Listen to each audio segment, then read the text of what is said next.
Salut les amis, coucou les petits loups. Alors dans cette vidéo, je vais aborder la monture Z. Est-ce que c'est elle qui apporte un plus qualitatif ou est-ce que c'est dû à de nouvelles formules optiques? Je vais vous raconter ça, mais tout de suite après l'intro.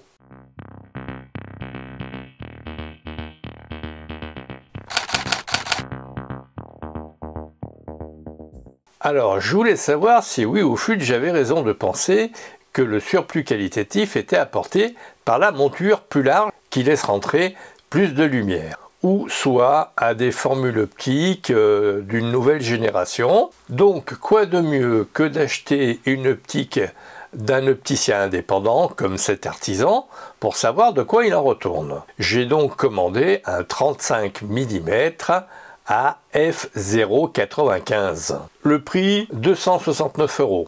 Rien à dire. Je viens de le recevoir, c'est une belle pièce optique avec un bouchon d'objectif en métal.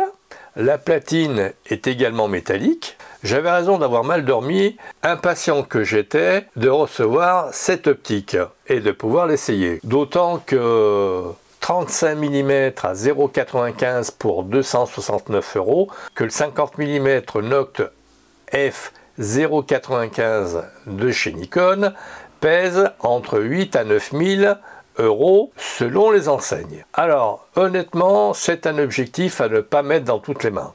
Objectif très particulier, entièrement manuel, et grosse déception, il n'est pas fait pour le Z6, mais uniquement pour le Z50 et le FC. C'est une optique faite pour DX ou APS-C. Vous verrez, j'ai fait des photos et j'ai une espèce de rond qui n'est pas choucarde. Alors recadré, non, ça m'intéresse pas de faire ça systématiquement, d'autant que c'est pas une optique facile à utiliser. Alors, quelle est la qualité optique de cette optique? Elle est relativement bonne, soyons honnêtes, mais attention, je n'ai fait que 2 prises de vue, tout simplement parce que je ne savais pas avec quel diaphragme je shootais. Alors, il y a 2 versions où on est sûr, la pleine ouverture et f8. Enfin, f8, 16, parce que 8 et 16 sont mêlés, il n'y a qu'un seul point, donc, et comme il n'y a pas de crantage, on ne sait absolument pas où on en est. Donc, je ne vous ferai voir que 2 photos de mire avec cette optique.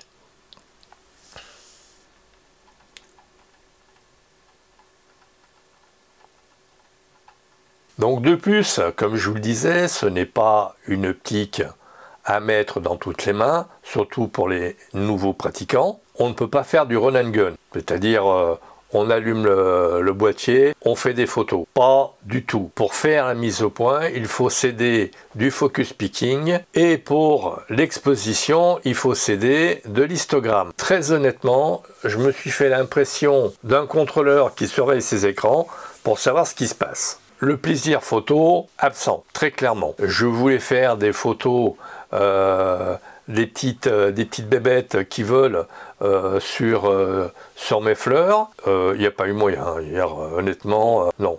Il fallait que je surveille plein de paramètres.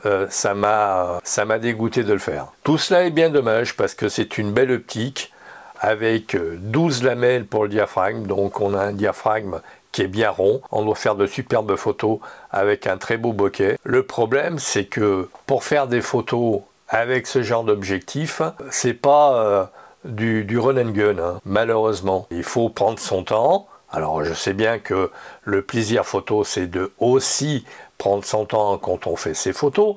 Ceci dit, moi je prends du temps pour le cadrage, pour voir un peu la profondeur de champ, pas pour m'emmerder à vérifier l'histogramme, à vérifier le focus picking, etc., etc. Ceci dit, une lueur d'espoir, la monture Z est bien à l'origine de ce surplus qualitatif. En effet, ce Noct 35 mm m'a confirmé qu'effectivement, avec une ouverture plus grande de la monture, la lumière arrivait de façon plus importante et effectivement on a un surplus qualitatif.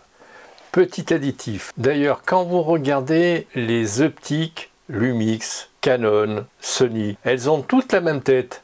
Le corps du fût est relativement très large, et d'ailleurs il y a des fois je me demande quand je cherche une optique Nikon, pour mon Nikon, si je suis bien dans la bonne rubrique. Et très souvent c'est une optique Sony, c'est une optique Canon, c'est une optique Lumix. Comme quoi il n'y a pas de fumée sans feu, la monture plus large apporte un plus qualitatif. Ceci dit, j'ai retourné l'optique une demi-heure après l'avoir reçue, car elle est difficilement exploitable, on va dire, en prise de vue normale. Alors le problème de fond, entre autres, c'est le diaphragme qui n'est pas cranté. Ça, c'est un problème relativement important. Quand j'ai ouvert le carton, je ne pensais pas que ça pouvait être un problème, sauf que effectivement 0,95 c'est pas mal, mais par exemple on dit qu'une optique est au mieux de sa forme quand on ferme de 2 diaphragmes. Là on ne sait pas où on est, on ne sait pas du tout où on est, mais bon. Donc la lueur d'espoir, c'est qu'effectivement quand on achète une optique autofocus d'un indépendant, eh bien la qualité optique sera bien présente au rendez-vous. Voilà. Sur ce les amis, je vous fais voir 2-3 photos pour vous faire une idée.